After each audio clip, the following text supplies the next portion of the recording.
Karma di Ujung Jalan oleh Kinoy Scorpio. Bab 7. Harga Pengkhianatan. Dito berdiri di tengah ruangan gelap dengan tangan terikat di belakang tubuhnya. Udara malam terasa dingin, tapi tubuhnya justru dibasahi keringat dingin. Matanya berusaha menyesuaikan diri dengan kegelapan, mencari celah untuk melarikan diri. Namun, dua pria berotot yang berdiri di sudut ruangan seolah mematahkan harapan itu. Tatapan dingin mereka membuat Dito tak berani bertindak gegabah.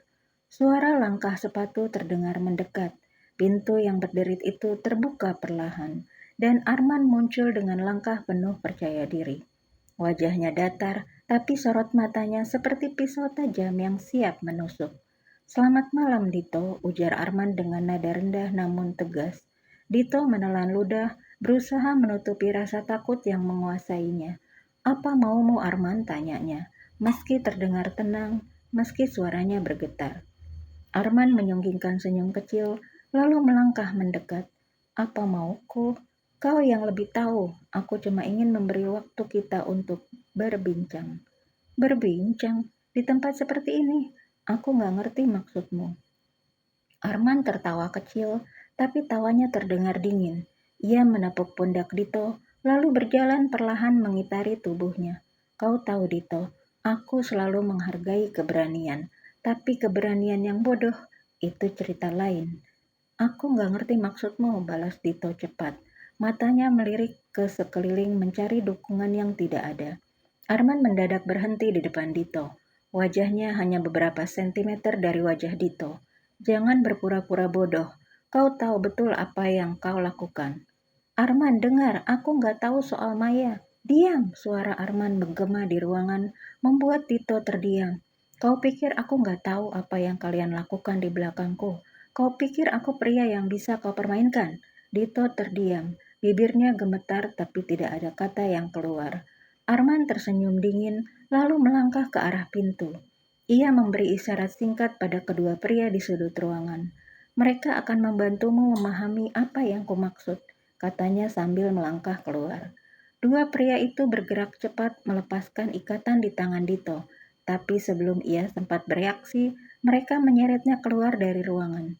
Dito meronta, tapi tenaga mereka jauh di atasnya. Di luar, Dito diseret ke halaman belakang yang luas dan gelap. Matanya membulat saat melihat sebuah kandang besar dengan jeruji besi kokoh. Di dalamnya, seekor harimau duduk tenang, ekornya melambai perlahan. "Masuk," perintah salah satu pria. "Apa?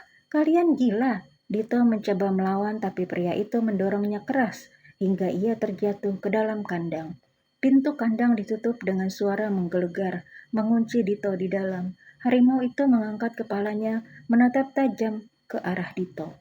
Dito mundur perlahan, punggungnya menempel pada jeruji. "Arman, lepaskan aku, ini nggak masuk akal," teriaknya panik. Arman muncul di balik jeruji melipat tangan di dada. "Aku nggak berniat membunuhmu, Dito. Setidaknya belum. Harimau itu baru saja makan, jadi kau aman untuk sekarang." Harimau itu berdiri, tubuh besarnya bergerak perlahan mendekati Dito. Nafas beratnya terdengar jelas di telinga Dito, membuat lututnya gemetar hebat. "Pelajaran pertama, Dito," ucap Arman dengan suara tegas.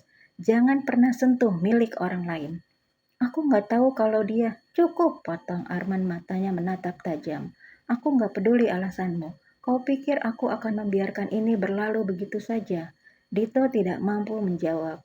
Ia hanya menatap harimau itu yang kini berhenti beberapa langkah darinya. Napasnya tersengal, tubuhnya menggigil. "Biarkan dia di sana semalaman," perintah Arman pada anak buahnya. "Biar dia punya waktu untuk berpikir." Dito merosot ke lantai kandang, tubuhnya gemetar tanpa henti. Dalam hati ia tahu ini baru permulaan dari hukuman yang telah disiapkan Arman. Pagi datang, tapi bagi Dito malam itu terasa seperti neraka yang tidak berujung. Tubuhnya lelah, pikirannya kacau, setiap gerakan harimau itu membuat jantungnya hampir berhenti. Ketika pintu kandang akhirnya dibuka, dua pria itu kembali menyeretnya keluar. Dito tidak melawan, tubuhnya terlalu lemah, mentalnya terlalu hancur. Di ruangan yang sama seperti sebelumnya, Arman sudah menunggu. Ia duduk santai di kursi, secangkir kopi di tangannya. "Tidurmu nyenyak?" tanyanya dengan senyum sinis. Dito hanya menunduk, mulutnya kaku. Arman berdiri melangkah mendekat. Kau tahu Dito, aku belum selesai. Harimau itu hanyalah awal. Masih ada pelajaran lain yang harus kau pelajari. Arman, tolong, suara Dito serak hampir tak terdengar. Aku nggak akan mengganggu Maya lagi. Aku janji. Arman menatapnya lama, lalu berjalan ke meja dan mengambil sesuatu, sebuah foto. Ia melemparkannya ke lantai di depan Dito. Dito memungut foto itu dengan tangan gemetar. Matanya membelalak saat melihat dirinya bersama Maya di sebuah kafe. Kau pikir aku nggak tahu apa yang kalian lakukan? Tanya Arman dingin. Aku nggak tahu kalau dia istrimu. Aku nggak sengaja, Arman. Kau pikir permintaan maaf akan menyelesaikan semuanya? Arman tertawa pendek, tapi tawanya penuh kemarahan. Permintaan maaf tidak cukup, Dito. Kau harus belajar bahwa setiap tindakan punya konsekuensi. Dua pria membawa sebuah peti besar masuk ke ruangan. Dito menatap peti itu dengan kengerian yang nyata. Ketika penutup peti dibuka, ia melihat ular-ular besar melata di dalamnya. Apa ini? Dito mundur panik. Pelajaran kedua, jawab Arman santai. Ketakutan adalah senjata paling ampuh. Kau akan tahu rasanya hidup dalam ketakutan, seperti aku merasa kehilangan Maya.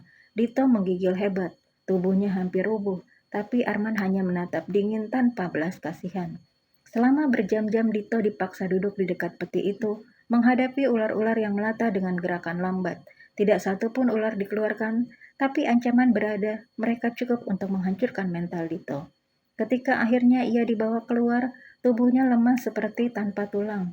Matanya kosong, pikirannya hancur. Dalam hati ia tahu hukuman ini belum selesai, dan entah berapa lama lagi ia harus bertahan.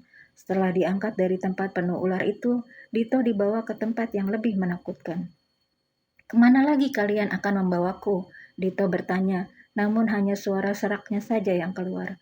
Ketika mereka tiba di tengah hutan, Arman sudah berdiri di sana. Di belakangnya, sebuah lubang besar telah digali, tanahnya basah dan berlumpur. Di samping lubang itu terdapat sebuah peti kayu. Aku tidak mau masuk ke situ, Arman memohon. Hentikan ini semua, Dito memohon dengan sisa-sisa kekuatannya. Arman, aku salah, aku tahu aku salah. Tapi aku tidak pantas dihukum seperti ini.